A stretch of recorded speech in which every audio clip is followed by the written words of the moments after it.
हामी यो भिडियोमा प्रपर्टिजको बारेमा हेर्न गइरहेको छौँ। योभन्दा अगाडिको भिडियोमा हामीले एक्सेस मोडिफायरको बारेमा हेरेको थियौँ र एक्सेस मोडिफायरभित्र हामीले प्राइभेट र पब्लिकको बारेमा डिस्कस गरेको थियौँ। जस्तै म एउटा क्लास बनाउँछु, क्लास माई क्लास। त्यसपछि मैले यहाँनिर एउटा यो भित्रमा एउटा फिल्ड बनाउँछु र फिल्ड चाहिँ मैले स्ट्रिङ नेम भनेर बनाउँछु। र मैले यदि स्ट्रिङ नेम भनेर बनाएँ भने यहाँनिर के हुन्छ, यो स्ट्रिङ डिफल्टमा यो स्ट्रिङ प्राइभेट हुन्छ है। फर्स्ट मैले किवर्ड पनि राखेर हेर्छु, PRIVAT प्राइभेट। र मैले यो प्राइभेट राख्ने बित्तिकै मैले यो नेमलाई कहाँ एक्सेस गर्न सक्छु त भन्दा यो मेरो माई क्लासभित्र मात्रै एक्सेस गर्न सक्छु, यहाँभन्दा बाहिर म एक्सेस गर्न सक्दिनँ। अब जस्तै म यसको एउटा स्टार्टिङ है मेन गरेर मैले मेन फङ्सन बनाएँ र त्यसपछि मैले माई क्लासको अब्जेक्ट बनाएँ। यहाँ सजेसन आइसकेछ, मैले त्यसलाई ट्याप गरेँ र त्यसपछि माई क्लास होइन डट मैले के गर्नु पऱ्यो, नेमको ठाउँमा मैले टेस्ट भनेर राख्थेँ, ठिकै छ, सजेसनमै आयो। त्यसपछि CW लेखेँ, मैले CW लेखेँ, ट्याप गरेँ र त्यसपछि म नेमलाई चाहिँ माई क्लास डट नेमलाई चाहिँ के भ्यालु थियो होइन, माई क्लास डट नेमलाई चाहिँ मैले यसरी आउटपुट यसरी दिएँ होइन, माई क्लास डट नेम भनेर मैले यसरी राखेँ। त्यसपछि मैले सपोज रन गराउँछु, हेर्नुहोस् रन गराइसकेपछि यो रन हुँदैछ, यसले केही समय लिन्छ, जस्तो आउटपुटमा टेस्ट भनेर आइसकेको छ होइन। अब यही कुरालाई म के गर्छु भने म एउटै क्लासभित्र त मैले प्राइभेट प्रपर्टिजलाई एक्सेस गर्न सक्छु, त्यसमा केही पनि प्रब्लम भएन। अब अर्को एउटा क्लास बनाउँछु र क्लासको नाम राख्छु म पब्लिक क्लास मेन क्लास भनेर राखेँ मैले। र यति राखिसकेपछि म यो जुन भित्रको स्ट्याटिक भोइड मेनको पार्ट थियो यसलाई म Ctrl+X गर्छु, कट गर्छु, त्यसपछि Ctrl+V गर्छु। यो गर्ने बित्तिकै तपाईँले यो नेम भन्ने फिल्ड भेटेन भन्छ, इनएक्सेसेबल भयो भन्छ होइन, due to is protection level भनेर सिम्पल तपाईँको बुझिने भाषामा नै तपाईँको म्यासेज दिइसकेको छ, किनभने यो प्राइभेट छ, त्यस कारणले गर्दा यो नेम भेटेन भन्छ। अब यसलाई मैले रन गर्न सक्दिनँ, मेरो कोड रन हुन सक्दैन। अब यस्तो केस भइसकेपछि हामीले के गर्नुपर्ने हुन्छ भने कहिलेकाहीँ चाहिँ अब यो सिम्पल मैले प्राइभेटलाई मैले पब्लिकमा चेन्ज गरिदिन्छु होइन, पब्लिकमा चेन्ज गरिदिएँ भने नर्मल एज इट इज भइसकेको छ। हामीले अर्को क्लासभित्र पनि हामीले यो नेमलाई एक्सेस गर्न सक्छौँ, किनभने यो पब्लिक भएपछि जता पनि एक्सेस हुन्छ। तर हाम्रो कन्डिसन के छ भने मैले मेरो फिल्डलाई चाहिँ मेरो भेरिएबललाई चाहिँ म के गर्छु, प्राइभेट नै राख्छु। भेरिएबल भन्नुहोस् अथवा फिल्ड भन्नुहोस् है, कुरा एउटै हो। मैले मेरो भेरिएबललाई चाहिँ म प्राइभेट नै राख्छु, तर मलाई के गर्नुपर्ने छ, मेरो यो माई क्लासभन्दा अरू क्लासमा पनि युज गर्नुपर्नेछ। यस्तो अवस्थामा म कसरी गर्न सक्छु भन्दा म प्रपर्टिजको थ्रुबाट गर्न सक्छु। सो अब हामी के गर्छौँ, एउटा प्रपर्टिज बनाउँछौँ। प्रपर्टिज केमा बनाउँछौँ, पब्लिकमा बनाउँछौँ। पब्लिक स्ट्रिङ जे छ यहाँसम्म लेख्यो र यो नेम भन्ने छ नि स्मल बार, यसलाई हामी सिम्पल अगाडि एन क्यापिटल लेटरमा नेम भनेर लेखिदिन्छौँ है।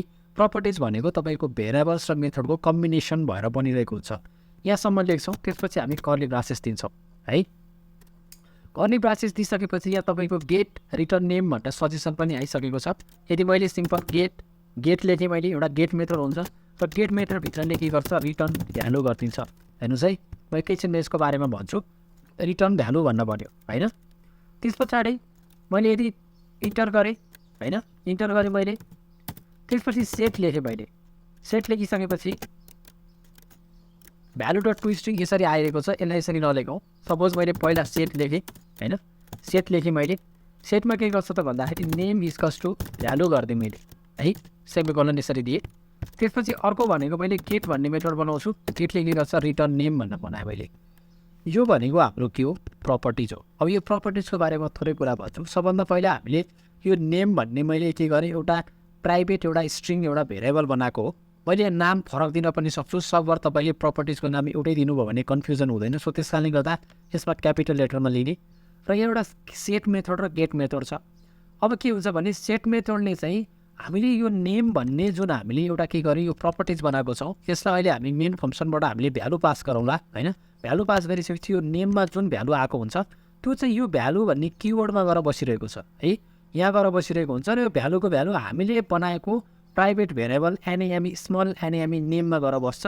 र त्यसपछि गेटले के गर्छ, त्यो नेमलाई के गर्छ, रिटर्न गरिदिन्छ है, रिटर्न गरिदिन्छ गेटले चाहिँ। अब हामीले यहाँ तल नेम भन्ने त हामीले के गरेको छ, यो हामीले जुन प्रपर्टिज बनाएको थियो यो प्रपर्टिजमा चाहिँ हामीले भ्यालु असाइन गर्छौँ तलबाट क्यापिटल एनमा, र यतापट्टि हामीले के गर्छौँ, क्यापिटल एनलाई नै डिस्प्ले गर्ने ट्राई गर्छौँ।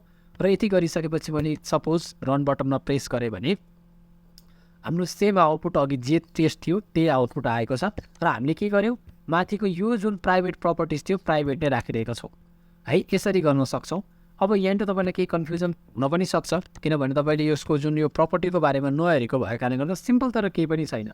सपोज मैले यसको नेम माथिकै नेम जस्तो त्यही राख्नुपर्छ छ भन्ने छैन। मैले नेम 1 भनेर राखेँ भने अब यहाँ तल पनि मैले नेम 1 दिनु पऱ्यो होइन र यहाँ पनि मैले नेम 1 दिनु पऱ्यो र मैले यदि रन गराएँ भने पनि मेरो प्रब्लम केही पनि हुँदैन। टेस्ट नै यसको आउटपुट आउँछ है। नामसँग यसले प्रब्लम भएन।